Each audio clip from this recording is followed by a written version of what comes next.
All right, new Trump interview is a bloodbath. I've saw clips from this and it looks very interesting, so let's check it out. There he is. Mr. President, we so appreciate you giving us an hour of your time. I want to start by addressing the elephant in the room, sir. A lot of people did not think it was appropriate for you to be here today. You have pushed false claims about some of your rivals. Jesus, bro, like... Oh my god, I can already tell, bro. This is going to be such loaded fucking questions. Every time these networks interview Trump, they ask such loaded questions. Like, just ask him honest, clear questions, and he's more likely to slip up if you just ask non-loaded questions, just regular questions. Like, you could take out one word from that. Like, listen to the False question. claims about some of You've made false claims your rivals. about some of your rivals. You can take one word out of that. You've made claims about some of your rivals, and then it's not a loaded question. If you ask it like that, he might slip up, you know? Like, Jesus, bro, like... it's crazy. Oh, boy. From Nikki Haley to former President Barack Obama, saying that they were not born in the United States, which is not true. Yeah. You have told 4 congresswomen of color who were American citizens to go back to where they came from. You have used words like animal and rabid to describe black district attorneys. What the fuck? Oh, my God. Attack black journalists, calling them a loser, saying that Asmon's enjoying this a little too much. questions that they ask are, quote, stupid and racist. You've had dinner with a white supremacist at your Mar-a-Lago resort. So my question, sir, now that you are asking black supporters to vote for you, soon. why should black voters trust you after you have used language like that? Do you want to know what I think is probably really funny about this? Trump probably likes these interviews more than the bullshit ones. I bet he probably does. Yeah, Yeah, okay. For one, it brings more attention to him in general, and it's true that Trump did do a lot for the black community. He had the First Step Act back when in his first presidency. He created what is called opportunity zones, which established kind of a what was the opportunity zones? I don't know. I'm not well informed on it, but it was something to drive the market or something like that. I can't remember what it was. And but yeah, he did do a lot for the black community, a whole lot for the black community. So they have plenty of reasons to vote for him. But obviously, there is some criticisms for the First Step Act. There was arguments that it may lead to increased crime rates by potentially releasing dangerous individuals, and I mean that was more the right saying that. Liberals were big supporters of the First Step Act, so he has done multiple stuff for that. And with the opportunity zones, liberals did criticize it because they were saying that the policy benefits only wealthy investors, but he did try to do a lot for the black community. gets the fight. Yeah, absolutely. I think so. First of all, I don't think I've ever been asked a question in such a horrible manner. First question. You don't even say, hello, how are you? Are you with ABC? Because I think they're a fake news network, a terrible network. And I think it's disgraceful that I came here in good spirit. I love the black population of this country. I've done so much for the black population of this country. Oh, man. Including employment, including opportunity zones with Senator Tim Scott of South Carolina, which is one of the greatest programs ever for black workers and black entrepreneurs. I've done so much, and, you know, and I say this, historically black colleges and universities were out of money. They were stone cold broke. And I saved them, and I gave them long-term financing, and nobody else was doing it. I think it's a very rude introduction. I don't know exactly why you would do something like that. And let me go a step further. I was invited here, and I was told my opponent, whether it was Biden or Kamala, I was told my opponent was going to be here. It turned out my opponent isn't here. You invited me under false pretense. And then you said, you can't do it with Zoom. Well, you know, where's Zoom? She's going to do it with Zoom, and she's not coming. And then you were half an hour late, just so we understand. I have two. Holy shit. Oh my fucking god. He's so mad. Yes. Much respect for you to be late. Pissed, They bro. couldn't get Like, their I'm gonna be honest. At the beginning of this, I was I'd like, be ah, pissed too. shit. This That's probably just gonna see loaded some boring video. No. The claims that he's equipment racist working or have something no Mr. was basis. wrong. President, I would love I think if you it's could a answer never the been very question racist. on nasty your It was rhetoric when and why before you he I was have believe that answered black the voters should question. trust you with another I 4 have years. been the best president for the black population since Abraham Lincoln. Better That's than- my Jesus. I don't know if I go that far. Better than President That's Johnson, my who signed the answer. Voting Rights And Act? for you to start off a question and answer he period, was a good especially when you're president for the black 35 minutes late, community, in my because opinion. you couldn't Oh get I your can't my speak for the God. black community. in such a hostile but manner. I think I it's feel a like he disgrace. was. I really do. Let I me think just it's ask a follow-up, sir, and then we'll move on to other questions here.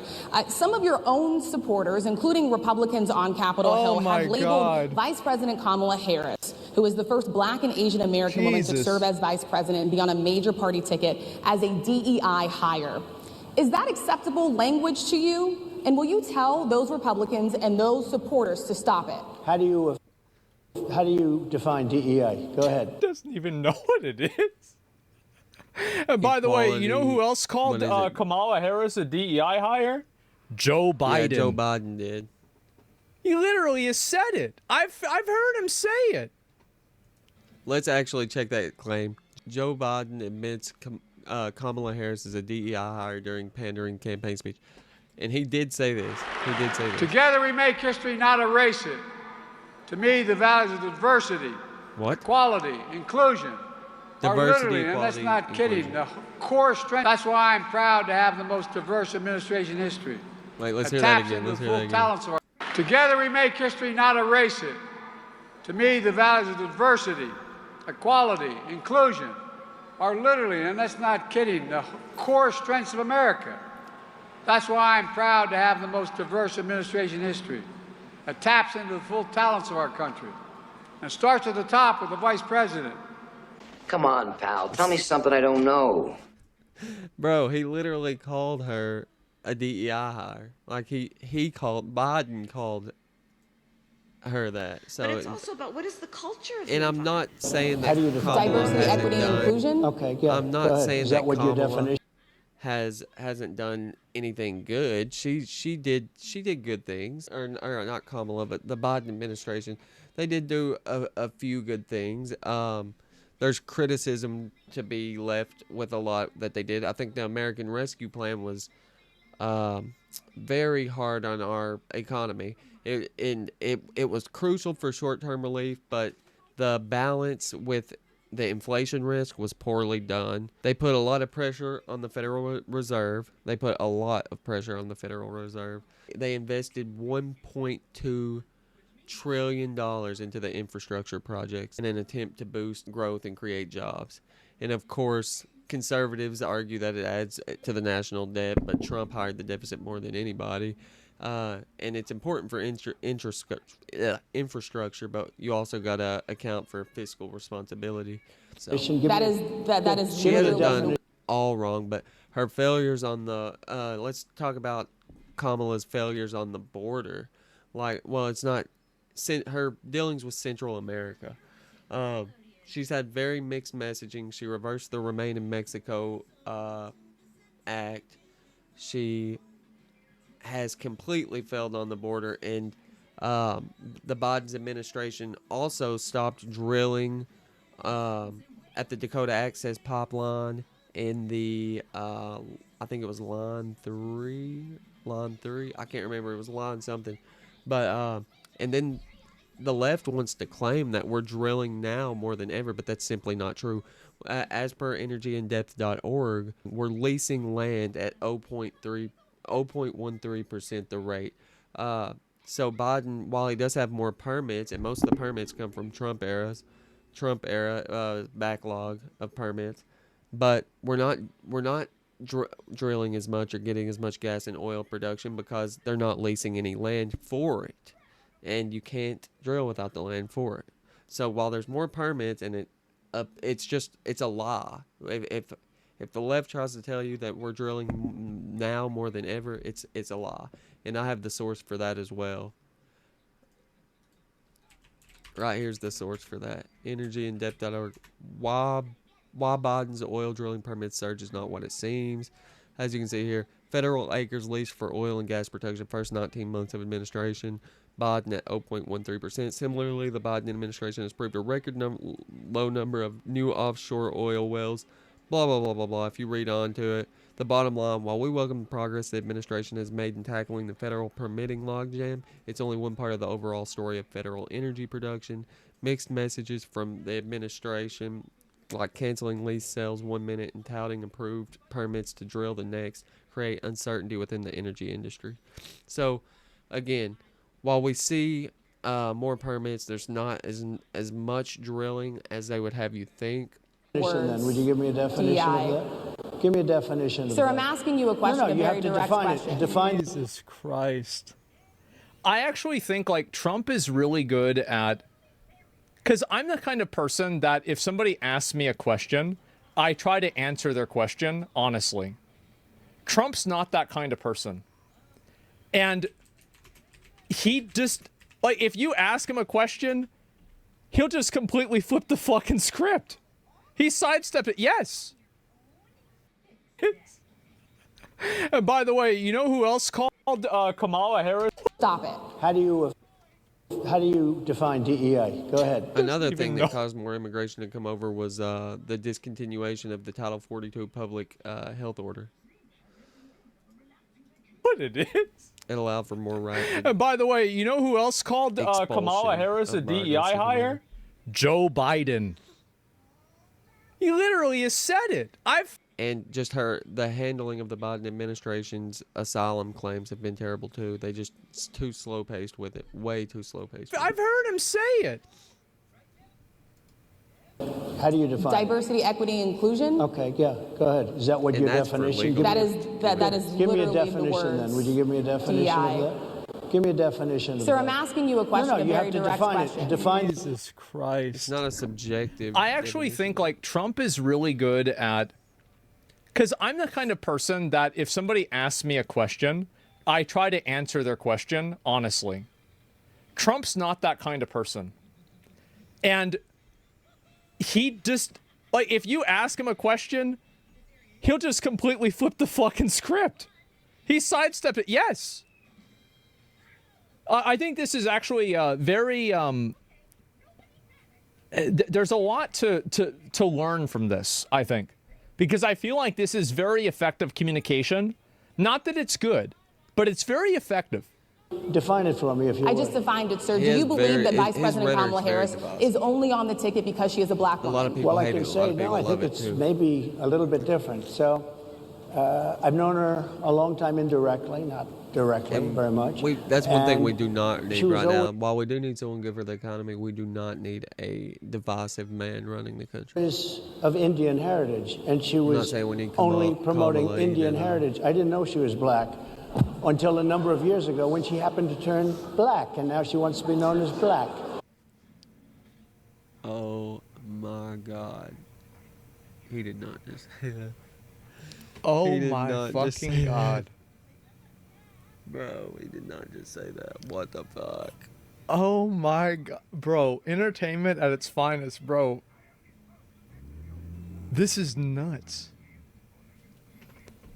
For HSR 2.5, So I have don't no know, idea. is she Indian or is she Sparkles, black? She has sure. always But you know identified what? as a black Wait, woman. that's She went to a true. historically Either black one. college. I respect 2.5, either I one, have no but she idea. obviously doesn't, because she was Indian Jesus. all the way, and then all of a sudden she made a turn and she became a black person. Just be clear, sir. Do And you I believe think, that I she think is a somebody should look into that too when you ask continue in a very shit. hostile, nasty tone. It's a direct question, sir. Do you He believe just that puts Vice his foot President in the mouth, Kamala though. Harris is a DEI hire, as some I really Republicans have don't know. said? I mean, I really don't know. Could be.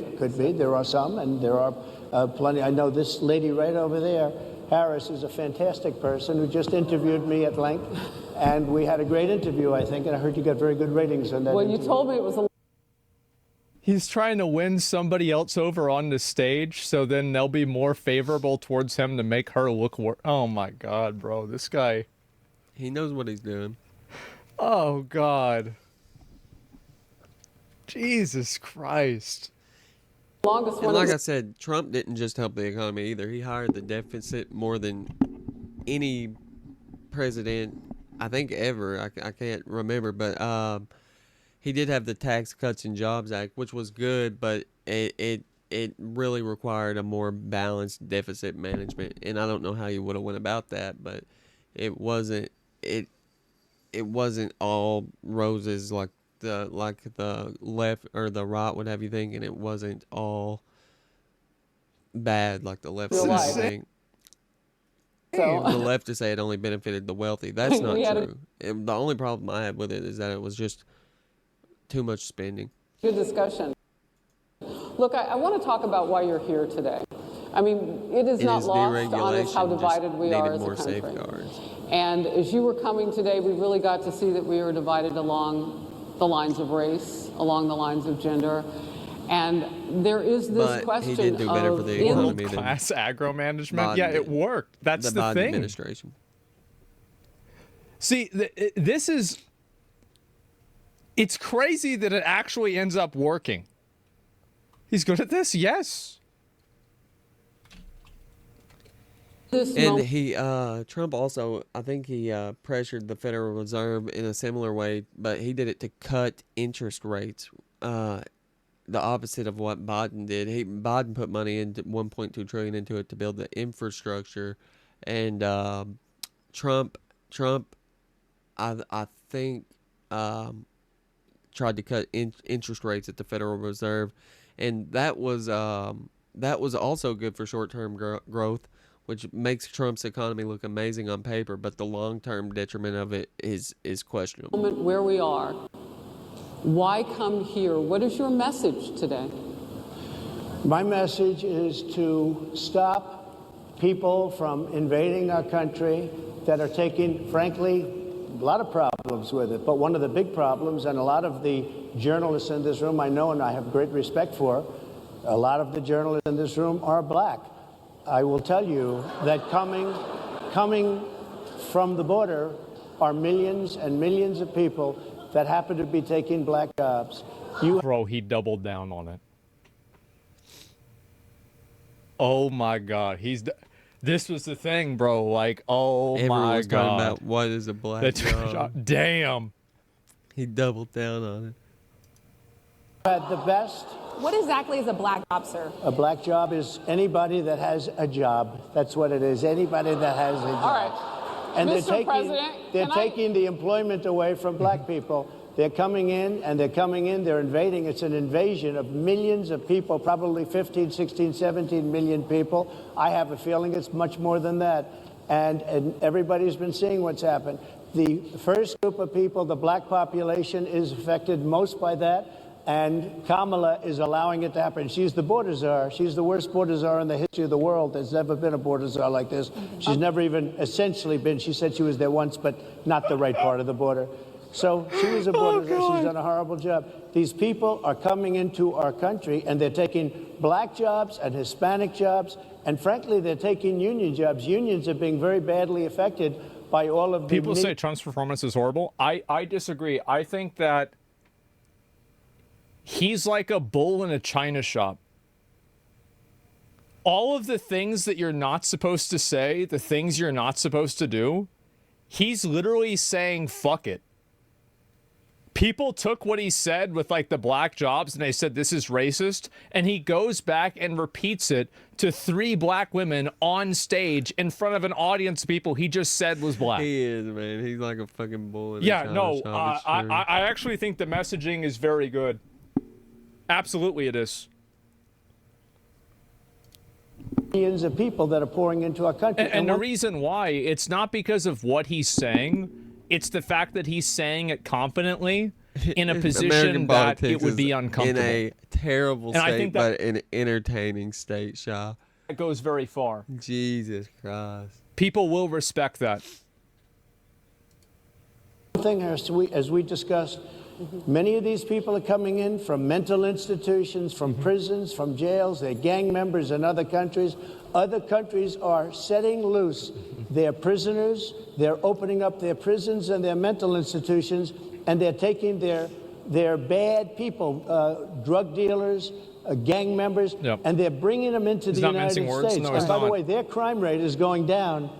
and our crime rate is going to be a disaster. Mr. President, I want to get into how you address some of the issues with black communities. And I say that plural because we live in communities of color that are different. We're not all the same. We don't vote the same. We don't think the same. Sure. It's not monolithic.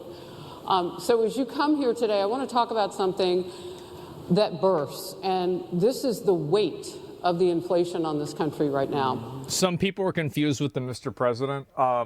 This is something I've mentioned before. I think a lot of people that aren't familiar maybe with like U.S. decorum wouldn't know this, and there's like really no reason to know this. But it's actually proper courtesy to refer to even somebody who has been a president but not currently a president as the president, or President Trump, right? President Kennedy, President Eisenhower. So yeah, that's the decorum. So it's not like, what I'm saying is that QAnon isn't actually right, Trump isn't actually running the country, and she didn't accidentally misspeak because all the journalists are in on this, and Biden is actually in a Hollywood studio, and Trump has been running it the whole time. They're about to. That's actually not what's happening. Rate. This wasn't some misspeak or something. Trump's going to bring up the American Rescue Plan Act, just like I did. Nonprofit Money Management International recently released data from its mid-year analysis that we have found a 52% rise in people who are seeking counseling for being in credit debt. They're paying for food that is sky high on their credit cards, and now they can't pay that off. The credit counseling nonprofit MMI, as I said, is saying now that they've seen surges that they haven't seen since we were in a pandemic of people in financial trouble. Much of that falls on the shoulders of single moms, single black moms, when you look statistically. Yeah. How do you turn it around? What's your plan for the black community when it comes to money? So, first of all, it's very hard to hear you for whatever reason because of the fact that they have bad equipment, because I guess, this woman was unable to get the right equipment. But it's very hard.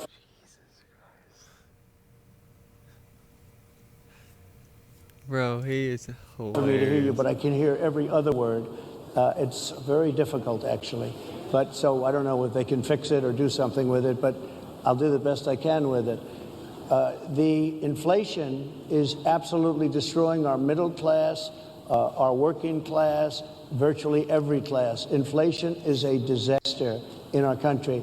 Inflation is a country buster. It breaks every country. And we had, in my opinion, the worst inflation we've had. They say it's 58 years, but I think it's much more than that. It's been devastating.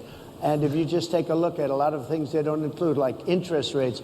Interest rates went from 2.4% to 10%, and you can't get the money. People can't buy houses. They no longer have the American dream. There's no one my young age, people. and I'm 28. There's no one my age buying a house. Nobody. The only people buying houses are, and I know real estate agents. One of my best friends is a real estate agent, and he told me there is not a lot of young people buying houses. It's young mostly black older people. They don't have the Retired American people. dream anymore. They can't buy a house. They can't borrow the money because of the cost of the money. They can't buy it because of the cost of housing, because of the cost to build it, because Can't of even inflation. get a car. Better Inflation get a fucking is a disaster, house. and it's destroying our country, and it's destroying the black community probably as much So or what more do you do? than any What's your plan? You know what we have to do? We have to bring down the cost of energy, and that's going to bring down the cost of inflation. This was all started with a bad energy policy by Joe Biden. By the way, just if I might, true. I was running against a man named Biden. You probably saw that. And he was losing very badly in the polls, and then he had a rather bad debate. I would say it was a bad debate. I would say it was one of the worst debates in history.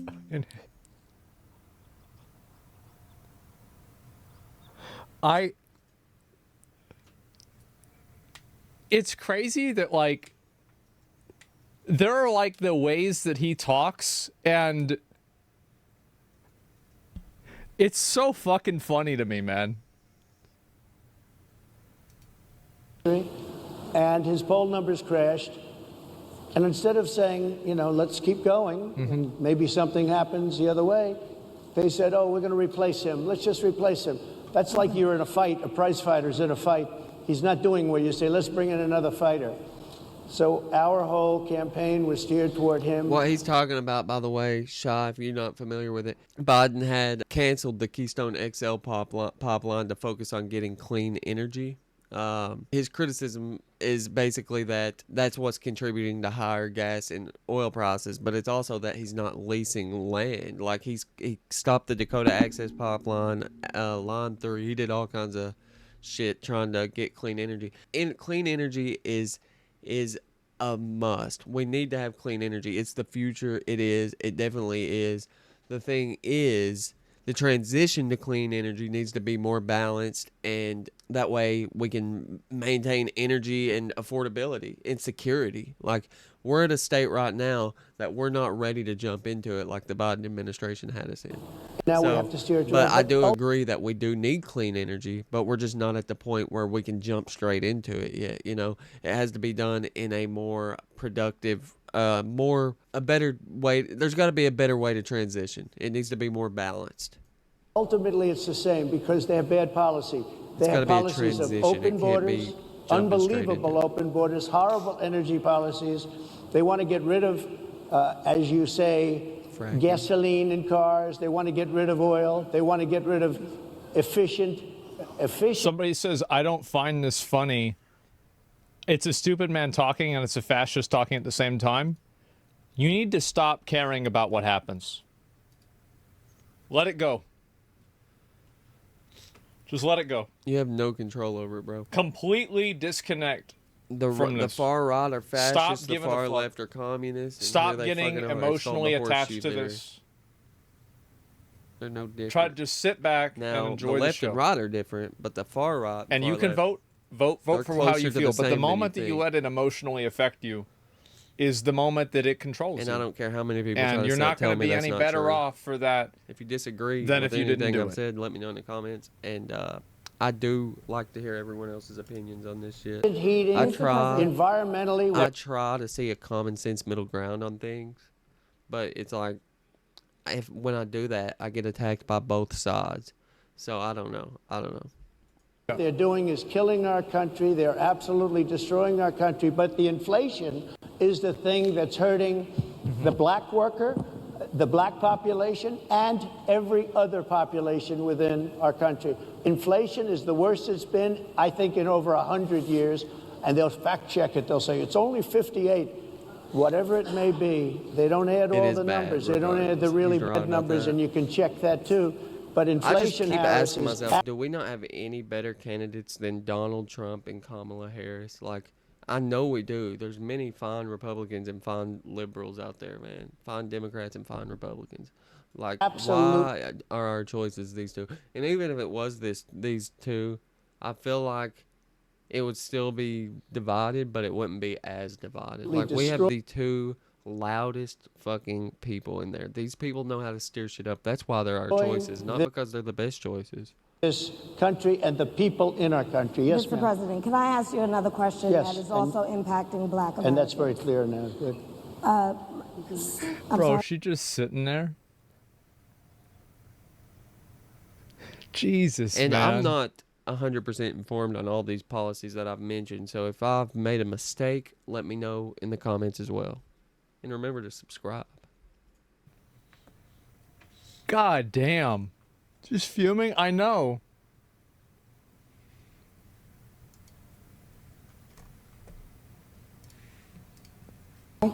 It's very clear. I hear you. Okay.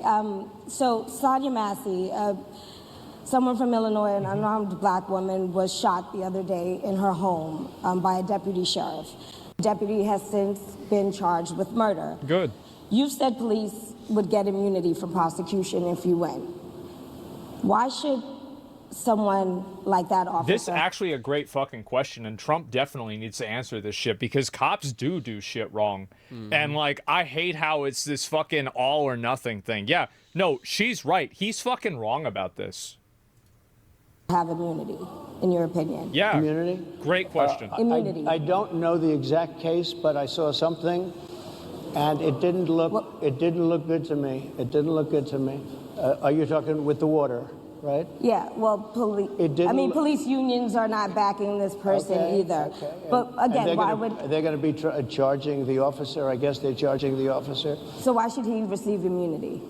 Well, he might not. I mean, it depends. It depends on what happens. I'm talking about people that are much different cases than that. We need people to protect ourselves. And of course, police are necessary, of course, but that doesn't fix the problem that police are hurting people. I agree 100%. And I don't know if a defund of the police is necessary. I don't know if I would jump that far. You could argue that would lead to higher crime rates. I don't know if it would or if that's true, but we gotta address the systemic racism and police brutality going on, and it's not just happening to minorities; it's happening to everyone. There's got to be something that can be done for it. We need just necessary accountability. Yeah, just necessary accountability for these police officers that are doing this shit, man. We gotta hold them accountable. I don't know about defunding. I don't know if maybe any cuts. I don't know if we should cut them a little bit. I don't know. I just don't know. I don't know the answer to this. In Chicago, as an example, I pretend like I know shit, but I don't know everything. A few weeks ago, I know what I've read about. That's about it. July 4th weekend, they had 117 shootings and 17 deaths. Nobody wants that. Nobody wants that. We need to have our police. You guys wanted to see more my takes on shit, so I figured I'd. Officers have the respect and dignity back. In this particular case, I saw something that didn't look good to me. I didn't like it. I didn't like it at all. So, can you get a little more specific back to the immunity question? Thank you. Pressing him on this. What a horrible answer. Who would make those well, right now, for the most part, people are protected by their unions, by their police unions, or by their police departments. But I'm saying if I felt, or if a group of people would feel that somebody was being unfairly prosecuted because the person did a good job maybe with crime, or made a mistake, an innocent mistake. There's a big difference between being a bad person and making an innocent mistake. But if somebody made an innocent mistake, I would want to help that person. What would those exceptions be? What would determine you go after somebody, and it's a very close call, and it's very dangerous. And you know, they have the policeman's life and woman is a very difficult thing, because sometimes you have less than a second to make it, life and death. There's got to be some kind of executive order aimed at some kind of reform. I think the practices of police officers has to be changed, and that's right. He's right. I think it's obvious. Sometimes very bad decisions are made.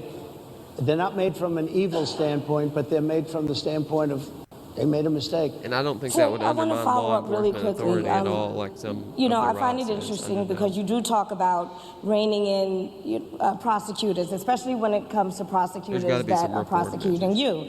Why doesn't that skepticism apply to law enforcement? Well, I've been prosecuted because I'm a political opponent of two people that have weaponized our justice system. I've been prosecuted. I just won the big case in Florida. Everyone said that was the biggest case.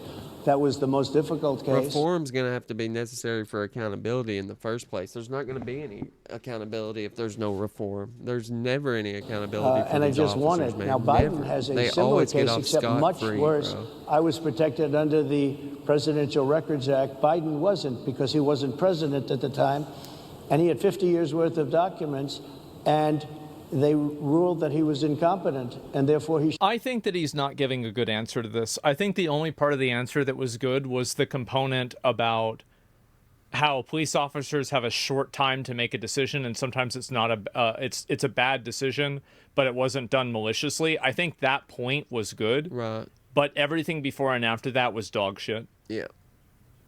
I do too. I think that was a dog shit answer. Yeah, I do. There's got to be some kind of executive order. Shouldn't stand trial. And I said, isn't that something? For reform. He's incompetent and he can't stand trial, and yet he can be president. But it's got Isn't to that make, nice? like I said, it's got to be balanced. It can't make the police ineffective, so to speak. Competent. They said he had no memory, and he was a nice old guy, but he had no memory, and therefore we're not going to prosecute him. I won the case, and it got very little publicity. I didn't notice ABC doing any publicity on it, George. We cover you extensively, sir. I'd love to move over on to different topics. I didn't notice you do any publicity on it at all. I won the case, the biggest case. This is an attack on a political opponent. I have another one. Probably the biggest attack.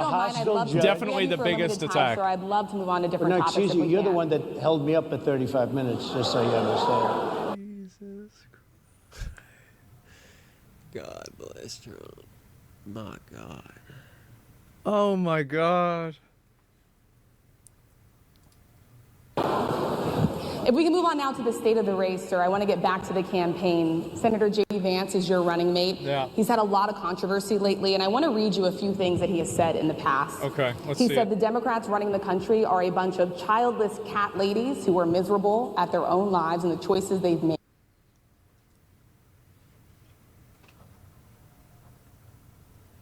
Excuse me? And so they want to make the rest of the country miserable too. He's not talking here about how great it is to be a parent. He's attacking what he says are the choices people are making to not have children. Oh my God! Did you know that he had these views about people who do not have children before you picked him to be your running mate? And do you agree with him? No, I know this. He is very family oriented, and he thinks family is a great thing. That doesn't mean he thinks that if you don't have a family, it's not. I know people with families. I know people with great families. I know people with very troubled families. And I also know people with no families. They didn't meet the right person. Things happen. You go through life, you don't meet the right person. But he's not just talking about families here. He also says that people that don't have children should get less votes than those that do. I'm just speaking for myself. Is that your campaign I think position? I'm speaking for him, too. He strongly believes in family. But I know people with great families. I know people with not great families that don't have a family. And the people without the family are far better. They're superior in many cases, okay? He's not saying they're not. What he's saying is that he thinks the family experience is a very important thing. It's a very good thing. But that doesn't mean that if you grow up and you grow older and you don't meet somebody that would be wonderful to meet and would have been good, that that's a bad thing. He's not saying that. My interpretation, you'll have to ask him, actually, but my interpretation is he's strongly family-oriented, but that doesn't mean if you don't have a family. Here's the reality, is when he said that it's a bunch of childless cat ladies who want to make everybody as miserable as they are, he can't say that this is true. But there's something wrong with it. Just one last point, and then we'll move on. To be fair, I think this is a good answer by Trump. Like, that's the actually this is a very, very good answer. It's unfortunate that all the good answers are about the things that don't matter, and all the bad answers are about the things that do matter. Yeah. One of the bedrock problematic of American life is one person, one vote. Senator J.D. Vance has suggested that someone who has children should have more votes than a person who does not have children. I just want to be clear here. Is that the position of your campaign? Well, no, but it's not something I have ever heard before. I can tell you this. Right now you have illegal aliens coming into our country. There it is. There it is. Many from prisons and many from mental institutions, and they want to give them votes. I don't think they should have votes. They came into our country illegally, and they're taking the vote away from all of the people in this room that have been here a long time, that have worked hard, that in many cases, and you'll see this happening, if I'm not elected, you're going to see it happening. If I am, you're not going to have any problem. But you're going to see it happening.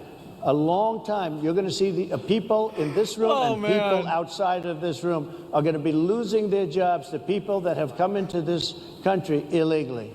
Mr. President, can we stay with just kind of the state of the race right now? Because I felt like that vice president question, candidate question was right in there with that.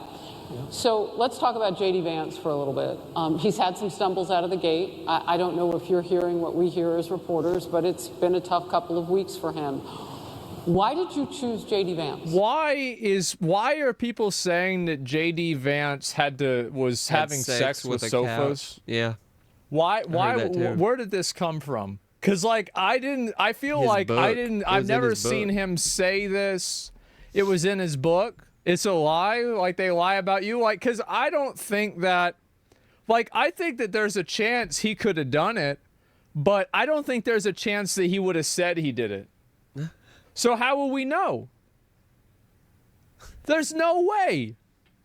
Who the fuck goes out and says this as a politician? Yeah, I fucked a couch. How does this come up? The couch First editions had it bro. printed. The second edition removed the admission.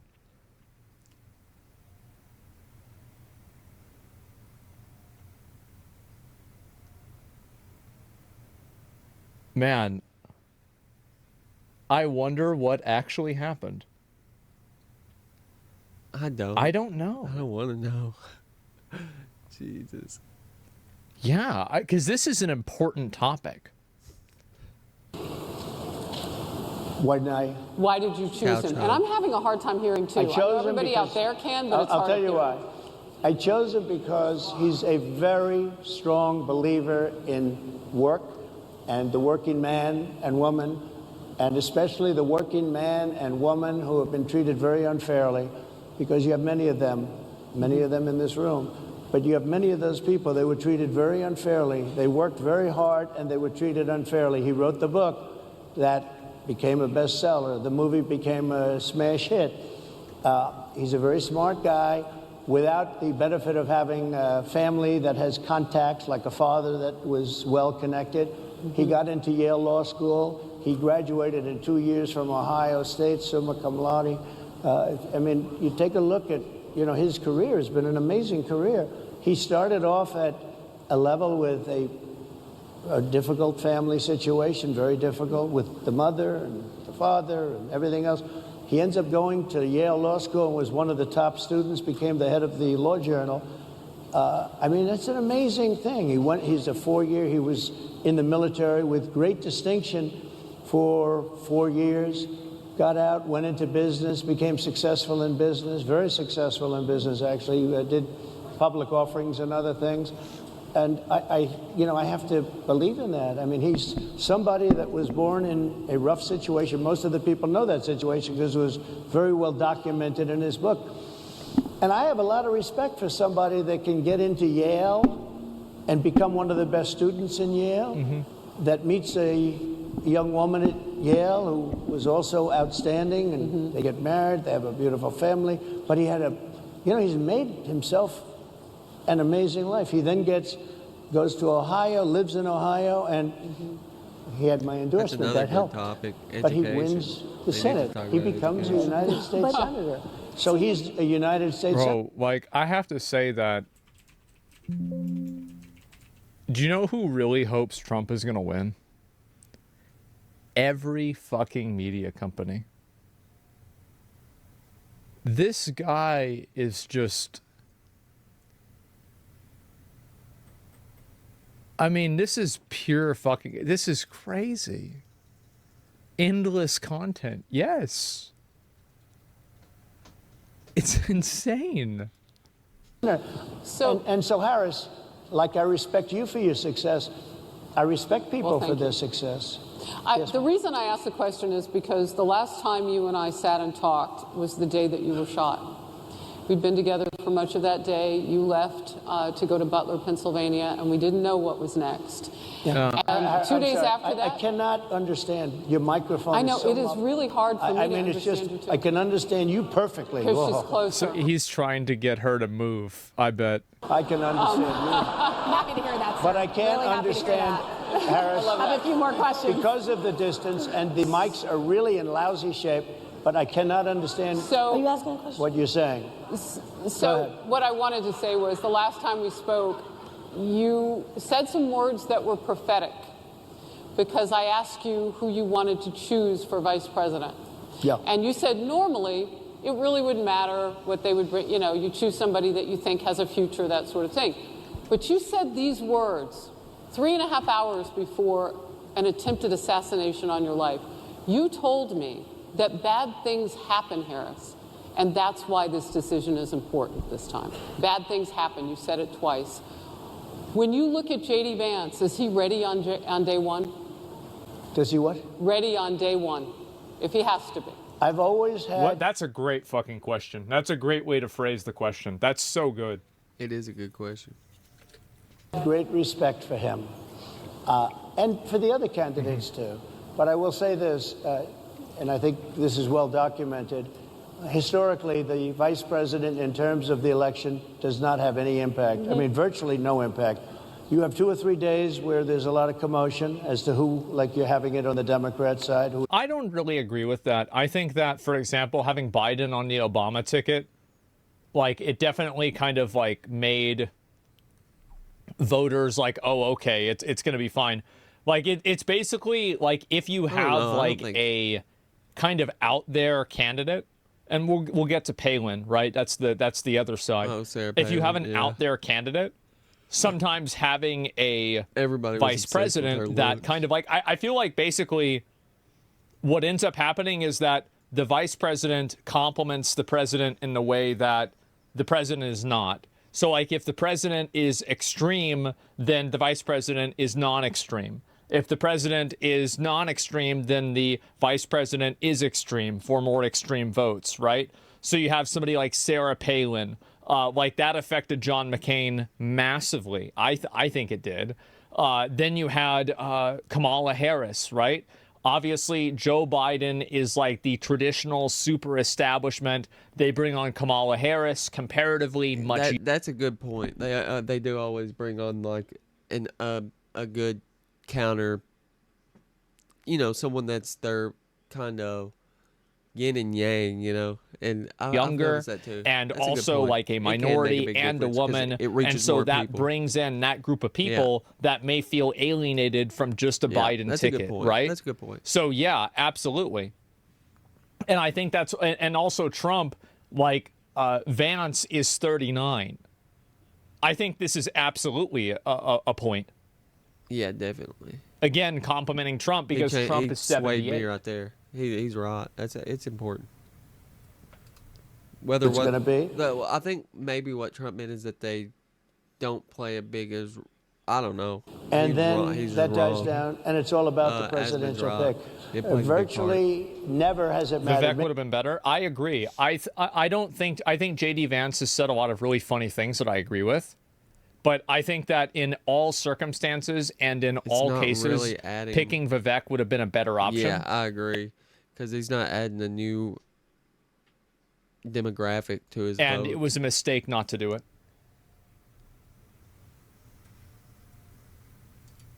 Maybe Lyndon Johnson mattered for different reasons of what we're talking. And I think that should be taken seriously because this is, in my opinion, the second bad decision that he's made in terms, like, I didn't think Mike Pence was that great either. But Mike Pence was supposed to... When we were talking about, when they were talking about education, I think Trump kind of harmed education when he attempted to do the cuts on education. So it's going to be business as usual for Republicans in the same way. And I think that in picking bad partners and picking bad people to work with, this does indicate a lack of judgment. Pence is fucking loser. Well, either way, right? All I'm saying is like it's a lack of good judgment.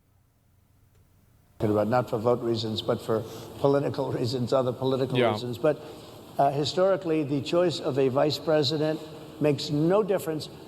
You're voting for the president, and you can have a vice president who's outstanding in every way, and I think JD is. I think that all of them would have been, but you're not voting that way. You're voting for the president. You're voting for me. If you like me, I'm going to win. If you don't like me, I'm not going to win. I'm going to get my J.D. Vance question in. J.D. Vance? I'm going to get my J.D. Vance question in. To your point and to Rachel's point, he, has a lot of opinions about childless women like myself or divorced people like yourself. Do you think, my point is here. But at least it was said in a friendly manner. My point. What was wrong with what she said right there? Do you think the Republican Party is getting a little bit too judgy about people's lives when you think about abortion or when you think about what J.D. Vance is saying? I don't think, I think that the Democrat Party is really the one that has the problem. I think they're radical on abortion because they're allowing abortion in the 9th month.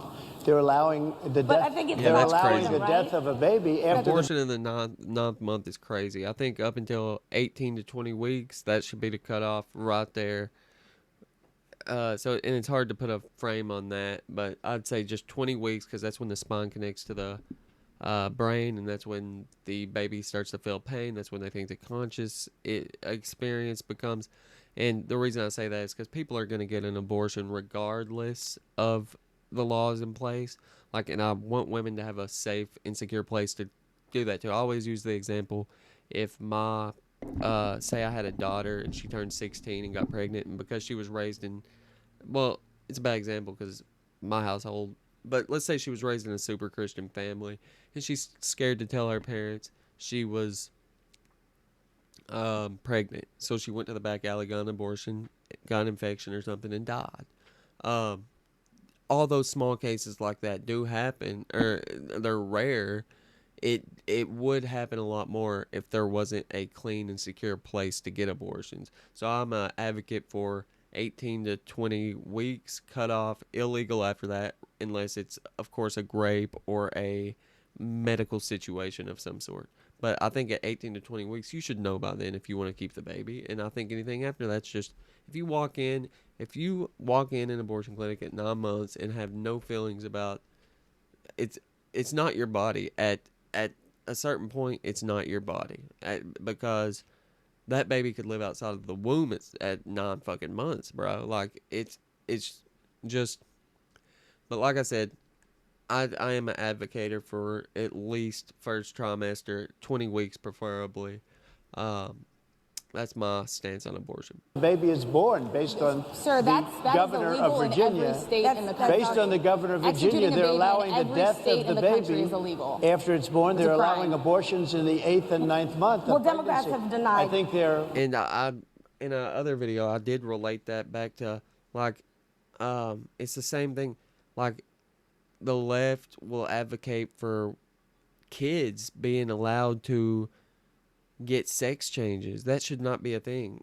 You need to be of legal age to get a sex change.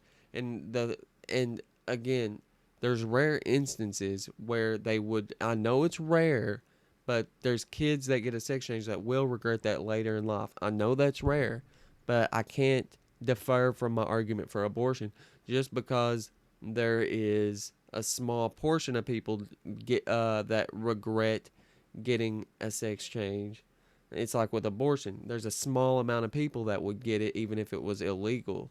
They'd get it in a back alley and harm themselves. So, possibly die. And that's the reason I think abortion should be legal up to 20 weeks. And I have to stand by that. Just since there's a small portion of people that would regret getting a sex change at an early age, then it should not be legal for a kid to get a sex change.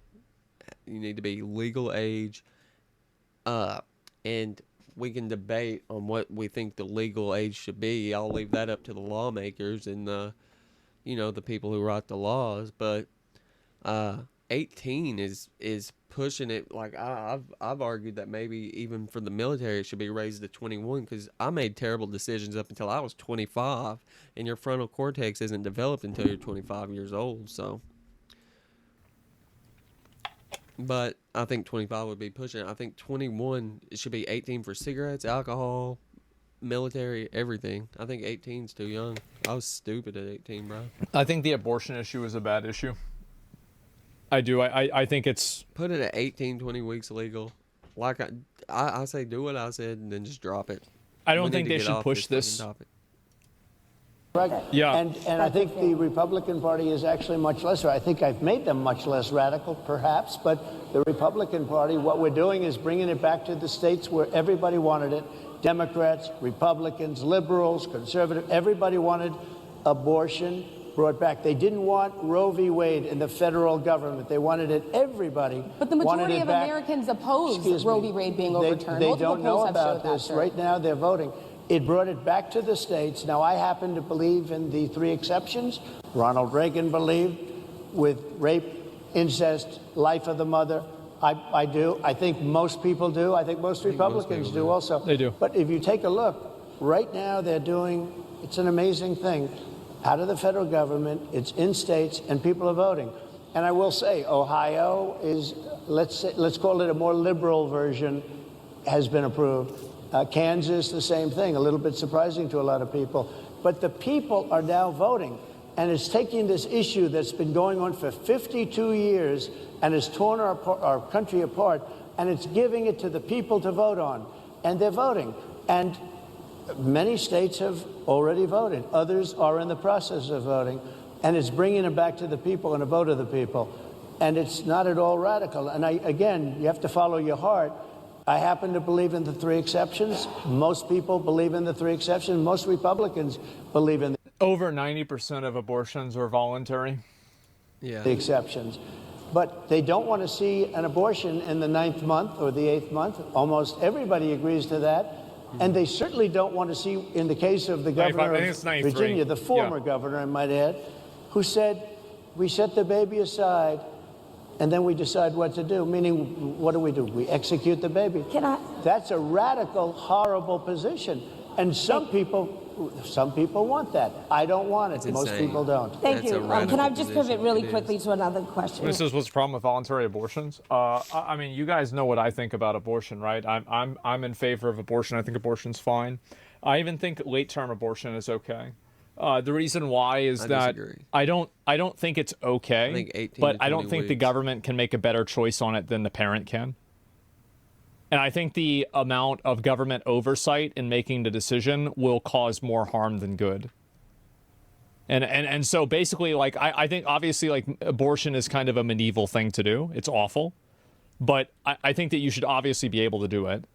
And I think that the majority of people that get late-term abortions get them for up to 18 to 20 weeks. I think late-term, if you go in there 9 months, 8 months pregnant and get an abortion, you're sick in the head, bro. If you get it for no reason. Like, very serious reasons. Yeah, that's what I'm saying. It's usually very serious reasons. But 18 to 20 weeks, I'm pro-abortion all the way.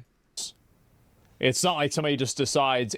I wouldn't necessarily do it myself. I'm not... Okay, let me rephrase that. Morally, I'm not against it, but I think it's a right. I think it's 1.5 months into the pregnancy, wait, never mind.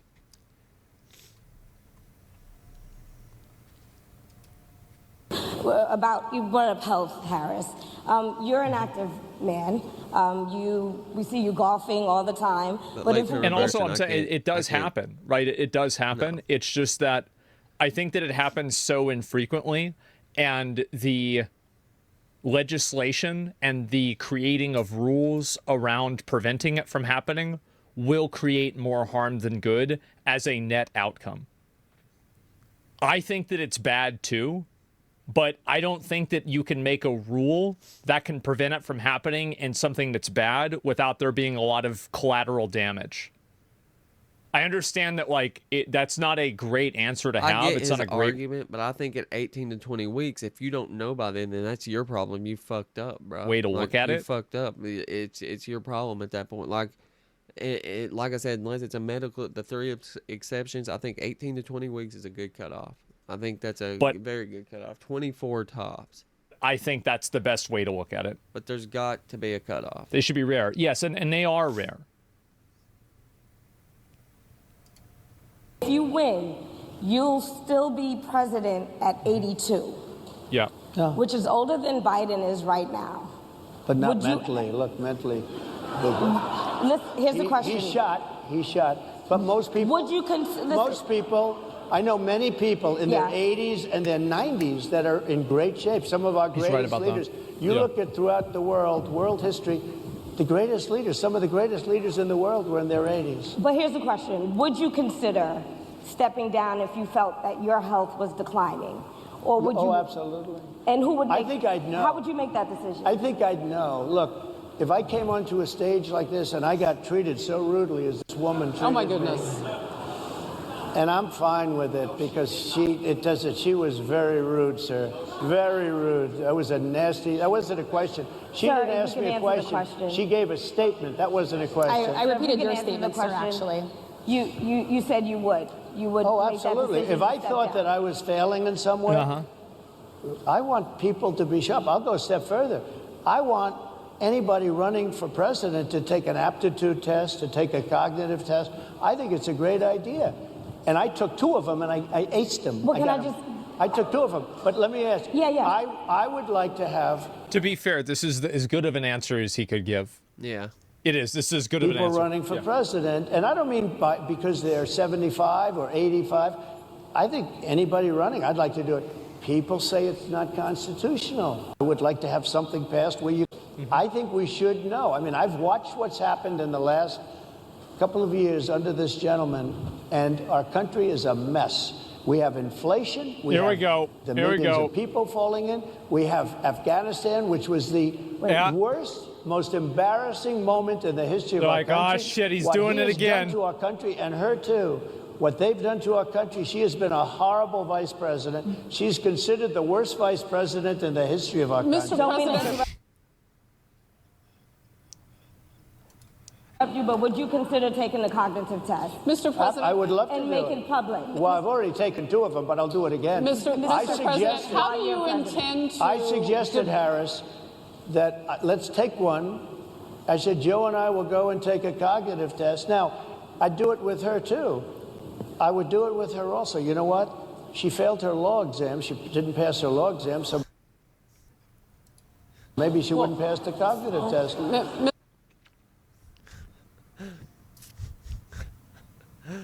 Oh, Jesus.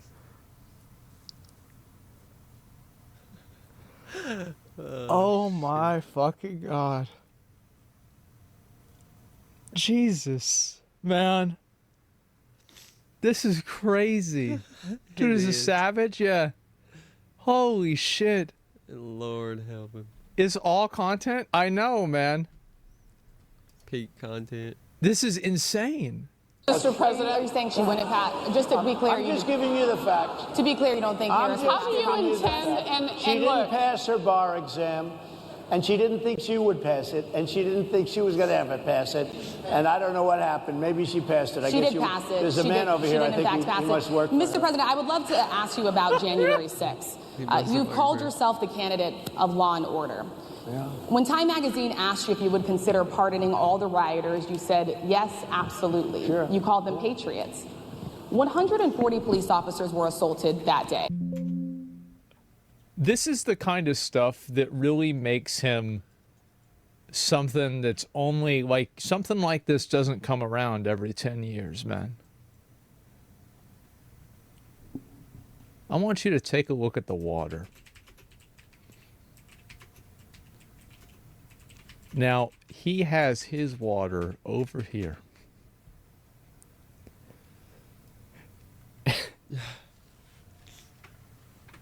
Anyone who was involved in the Capitol riot should be held accountable. Now, you all have heard my opinion This on is something that, this is really special, bro. legally. This is something whether I it didn't was even an know. insurrection or not, which I don't think it was an insurrection. I think it was just something that got out. It was supposed to be peaceful and it got out of hands, but they should still be held accountable regardless. This, yeah. This is the thing, man. It's a power move. Oh my fucking God. I didn't even notice. Yeah.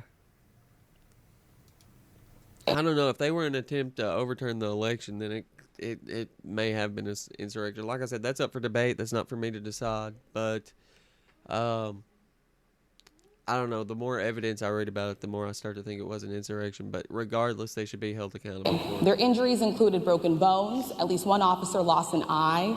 One had 2 cracked ribs, 2 smashed spinal discs. Another had a stroke. Were the people who assaulted those 140 officers, including those I just mentioned, patriots who deserve pardons? Well, let me bring it back to modern day. Like about 5 days ago, we had an attack on the Capitol, a horrible attack on the Capitol. You saw the people that were protesting and spraying these incredible monuments, bells, lions, all these magnificent limestone and granite with red paint, red spray paint, that will never actually come off, especially in the limestone. It will never, I'm a builder, I know about this stuff. It'll never, you'll see it in 100 years from now. They viciously attacked our government. They fought with police. They fought with them much more openly than I saw on January 6th. What's going to happen to those people? What's going to happen to the people in Portland that destroyed that? Never, dude, bro. The best defense is a good offense. Not even about January 6th. Like, it's not nothing to fucking do with that. It's got nothing to do, bro. Like, what are you talking about this shit for? He should hold the January 6th. My question is on those rioters who assaulted officers. Would you pardon those people? What's going to happen? And absolutely. Trump repeatedly claimed that the election was stolen, but I don't think he meant for them to go as far as he did. So, like, there's intentions mean a lot, and I don't think that was Trump's intention. You would pardon them? If they're innocent, I would pardon them. They've been convicted. And by the way, the Supreme Court well, they were convicted by a very... Well, well, I mean, you know how, there you go. Very tough system. They were, how come It was the rigged. people that tried to burn down Minneapolis, how come the people that took over a large percentage of Seattle, how come nothing happened to them? How come the people But sir, we're that, talking about people that were seen beating officers with flagpoles, dragging them down the stairs. They're on video. Have you seen that video, sir? Oh, really? Well, they you would shot, pardon those. You would pardon those rioters? They shot a young lady in the face who was protesting. They shot her in the face. You know, nobody died that day. You do know that. But people died in Seattle. Nobody died, but people died in Minneapolis. People did die. Like, he just said that she got shot in the face. He's talking meant about police? He's talking about in Seattle. You know, people died in Minneapolis, and nothing happens, and nobody ever talks, and nothing happens to those people. But you went after the J6 people with a vengeance, and I'll tell you what about the cops that were, and I'm all for the police, as you know, but what about the police that are ushering everybody into the Capitol? Go in, go in, go in. What about... My understanding with that I think there's a difference because those people had political intentions. Like, I mean, I don't know. They should be held accountable. My understanding was that I bet the police probably did that because they couldn't maintain a perimeter. Should have been quicker with it. That's probably what I think happened. To make it, and he made a tweet. Like, come on now. Because I remember there was a lot of concerns that there wouldn't be enough, like, enforcement at the time. And then the additional, like, requests for enforcement were declined. The problem is, like, I don't really know how true that is. Because, like, the entire situation is, like, so politicized that I don't really know what actually happened there. It's not true? Yeah. Well, one way or another, there wasn't enough people there. There's a video of a guy unlocking a set of doors and waving people to go inside. Then why you spread this bullshit then? Well, I'm asking a question, right? That's clearly what it is. Yeah, I'm asking a question. Yeah, because I'm not really sure. That's what I've heard. Because, like, I saw videos of people in January 6th breaking the windows. Like, that's bad. Yeah, it's all bad. I don't know what you want me to say. Like, yeah, it's bad. And that's bad. And that's very bad. Like, here, if you were breaking a window or you were walking out of the Capitol with anything that you didn't walk in with, you should not get fucking pardoned. Absolutely not. Exactly. It's not even a question. If you walked inside and you thought that it was okay, I can see those people, all right, fine. Just move on, it's okay. But if you're talking about people that were stealing... Notice how they didn't ask anything about his handling of the situation in Israel, Palestine, and Russia and Ukraine. Things, people that were violent, people that were aggressive towards police. Presidency. I mean, I think he did very well with it. Or destroying property, they should absolutely not get pardoned. The sanctions it's not even Russia, a question. the lethal aid I'm not talking Ukraine, about just somebody that walked inside. Who cares? Get the fuck out of here. But that's not the point. Abraham Accords. Look, nothing is perfect in life. But you have people from Minneapolis. You have people just from 5 days ago in Washington. Obviously, the Abraham Accords really helped the progress over there. D.C.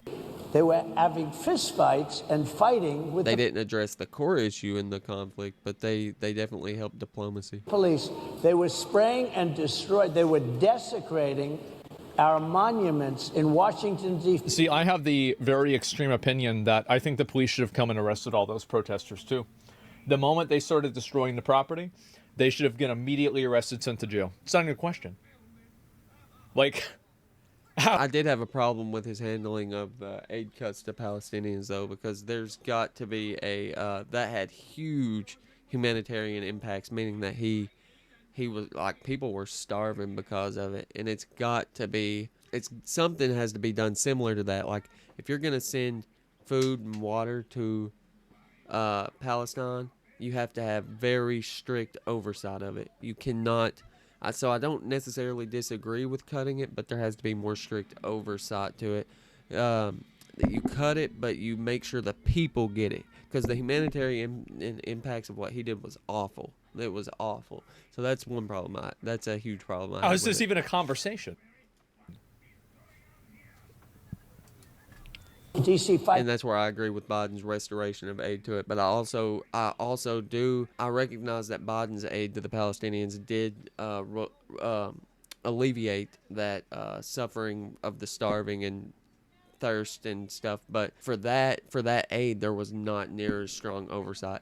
And I wish, and I just know that Trump's gonna do the same thing he did. But like, you got to keep giving Palestine aid, but just make sure you have the strict oversight. But Trump's just going to cut it again. Days ago, and nothing happened to them. Was that extreme? Because I think the same thing about January 6th. Systems of justice. They're both That's why they went after me as a political opponent, because they felt they couldn't win without doing that. And we're going to win our cases, and we're going to be vindicated. But I have to spend a lot of time on that and money. That's what they want. After the election, they won't care. Although in my case, I think they probably will, because the hatred is pretty deep. But I'll tell you, they went after me as a political opponent. That's never happened in our country before, and it sets a terrible, terrible precedent. What do you do on day one if you win? What's your first thing? What do? I close the border, and I do two things, because I can do a lot of things simultaneously. I close the border. We don't want people coming. We want people to come in, Harris, but they have to be vetted. They have to be checked. They have to come in legally. I want people to come into our country, but they have to be vetted. They have to be checked. So when you say, what do I do? Kamala, her asylum claims have been processed at a slow rate for illegal immigrants. So, like, I think we'd have more legal immigrants coming in through Trump. I really do. But like, he would definitely put a stop to the immigration issue. I bring interest rates down. I bring inflation way down, so people can buy bacon. And it wouldn't happen in one day. It would happen. So people can buy a ham. And inflation would definitely go down too. There it is. Drilling, bacon, no borders. Or close the borders. Yep. Man. Sandwich again, so that people can go to a restaurant and afford it. Because right now people can't buy food. Your grocery bills are up 40, 50, 60%. All his permit backlog is available right now. All he'd have to do is start leasing land. It's crazy. More drilling she's going agreeing to me. Oh, she's agreeing. We already have more permits than ever under Biden. Mr. President, I think we are. But it's true. Your grocery bills are up, and then they're mandating that you buy an all-electric car. But he needs to recognize that there has to be a transition to renewable energy. But I don't even think he recognizes Elon that. Musk endorsed me, and he's a friend of mine. He's a good guy. He's a smart guy. But I'm against everybody having an electric car, okay? I'm very much against that. You have to be able to, if you want a hybrid or if you want a gasoline-propelled car. But, we have more. Like I said, the transition has to be slow. More liquid gold, gasoline, oil, under our feet than any other country. More than Saudi Arabia, more than Russia, more than any other country. I want to use it. I want to use what we have. He's not transitioning fast enough. I want to bring down prices, bring down costs, and I also have to stop the invasion. And remember, they're taking your jobs. These people coming in are taking your jobs. Project 2025. I think we have to leave it there. Oh my God, that reminds me of South Park.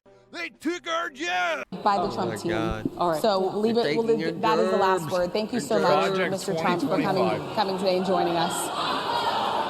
Well, coming today and joining us. Well, thank you very much, Mr. Trump, for coming today and joining us. Well, thank you very much. They've been telling us. Thank you. Thank you, everybody, very much. Great honor. Thank you, Mr. President. Thank you. NABJ will email about details regarding the conversation with Vice President Kamala Harris in September. Thank you. Thank you very much. Thank you, sir. Thank you. Man.